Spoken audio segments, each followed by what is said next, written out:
This is a 350 LT1 that's been bored out to a 383 stroker. He said that motor should be making roughly around 500 horsepower. It's got a cam, it's got heads, it's got this really big old oil pan on it. Rear end of these second gens are not known for handling too much power, so I guess we'll find out pretty quick. What's up guys, welcome back to the channel. And in today's video, we're going over the Firebird. Now in the previous video, as you guys may have seen, if you didn't, click up here, go watch that first. It was actually on this rotisserie right here in the previous video. As you can tell, it's, well, there's no car on the rotisserie anymore, and that's because it's back on all four wheels. We got the subframe back on it up here. I also power washed it, get all the grease off it. It looks better already. I just need to take it off and scuff it and paint it now. The rear end's back under it. And as you can see, all of the initial body work is done before we put that yellow polyester that's on this, the doors and the fenders in the paint booth right now. It's actually on that door over there. But as it sits right now, it is ready to go in the paint booth and get sprayed with that polyester, so we don't have to worry about the little bits of oxidization coming up here and there because of moisture that attacks the steel, because it's bare steel right now. But first, what I'm gonna have to do, obviously, we don't want all this polyester crap on my dash or on the floors. We don't really want it in there. We only want it on the bare steel. The windshield is mostly masked off. There is no back glass. It's actually up there right now.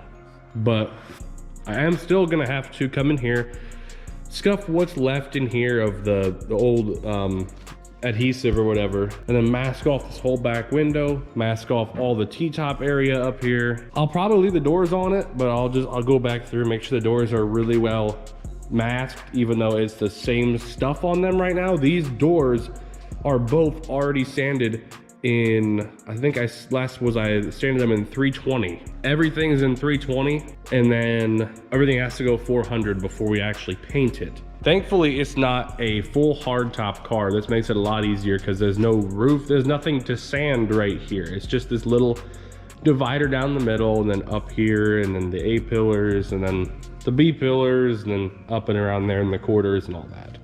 But like I said, the trunk's already done. The doors are already done. The fenders are already done. The hood's already done. There really isn't too much more left. I had made my decision as well on what motor we're gonna put in it. So let me just show you guys. This is what we are doing. If you guys have been around the channel long enough and you've seen me working on this car over here, you've known that it's either been a debate between this already built LT1 out of like 4th gen Firebird Camaro deal, or either that 6-liter iron block up there, or there's 257 LS's up there.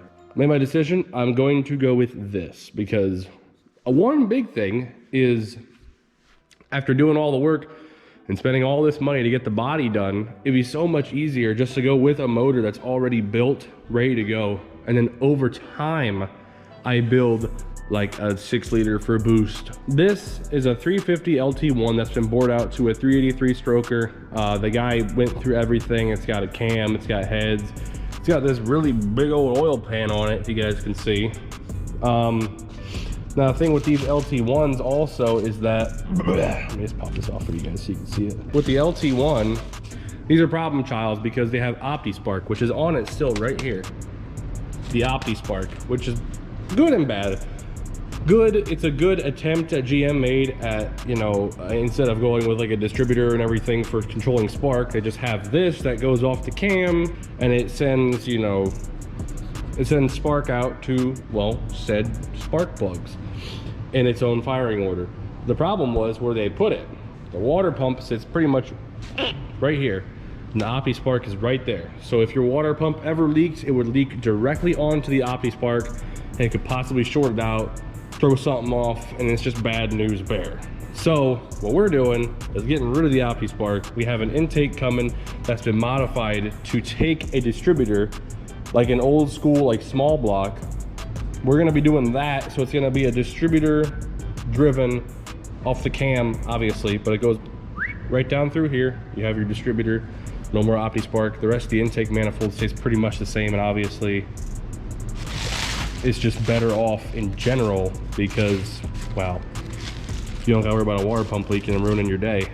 So that's what I'm going with. And as you guys may also know, I'm going with this 6-speed T56 that we actually got with that engine. That guy that we bought this engine from, he built it and he intended on putting it in a project of his, but I guess never got around to it, or something else came up, or he had something better to spend his money on. I don't really know, but he sold this, the engine and transmission here together as a set for dirt cheap, so we just had to get it. I am obviously going to be converting this T56 from having a clutch fork and all that to having a hydraulic throwout bearing because, well, they're just better in general. Get a block off plate for the slot where the clutch fork actually comes through, and that'll be that. So the guy who bought that motor from, you know, trust him as far as you can throw him.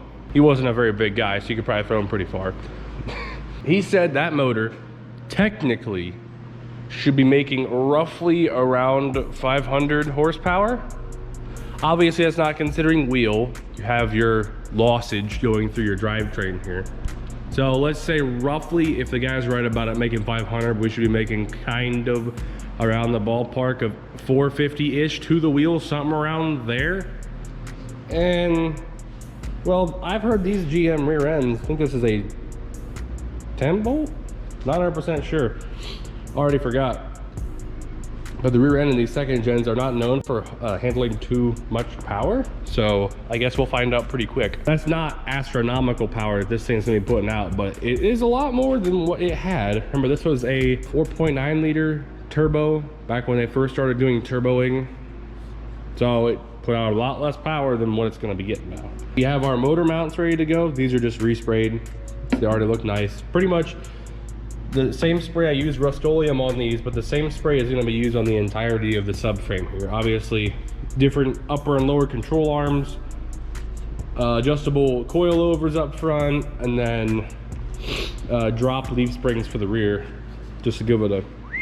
And then obviously we're going with, I don't think I ever told you guys about this, but we're going with 19s in the rear, 18s up front of like a, it's like the modern twist of like a honeycomb design on a newer, deeper dish wheel. I apologize to you guys for me being, well, a little sick and holding off doing this video, but I know I had to do it because, well, once I mask off a few areas I actually do need masked off, this car will be ready to go right into the paint booth and get sprayed with that polyester. This right here is that polyester stuff I was talking to you guys about. This is that other second gen that is sitting right behind my car. These are his doors right here. His doors were like damn near perfect. He's got one spot right here and two spots right here over the whole door. My doors were rotted out here, that corner. They were beat to all living hell. There was crap. There was dents around where the actual door handles go in. My fenders were destroyed. It was a nightmare. But this is my other fender. As you can see, it's partially in that polyester because if you guys remember the video probably like 6 months ago or so when we were actually fixing these fenders, they don't come with the crease that it needs from factory. These have a small cove, you can see it right here. A little, it goes in, so it comes out and then goes in and back out and down again. This didn't have that. We had to slice it, push it in, weld it, massage it, bodywork it to make it actually good. And then this was also, this corner was damaged in shipping. It was curled up and all that crap, so it just made more work for me. But nonetheless, the car will be in here very shortly.